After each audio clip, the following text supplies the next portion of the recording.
In this video, we will unbox and set up the SureColor F570 Dye-Sublimation printer. You get the printer, power cord, software, and supplies.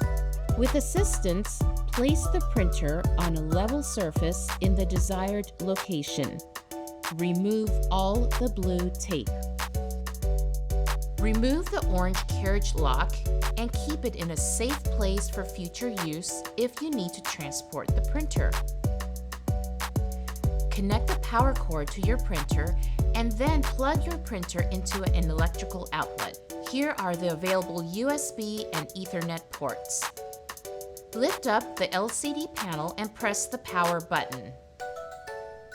Set the preferred language, date, and time. Time to fill the ink into the tanks. Gently rock the ink bottles.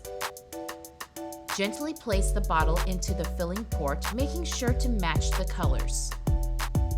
Do not squeeze the bottle to get the ink to fill the tank. There will be some ink left in the bottles for future use. Follow prompts to start initializing the printer. Initialization will take approximately 75 minutes and the display will show the time remaining.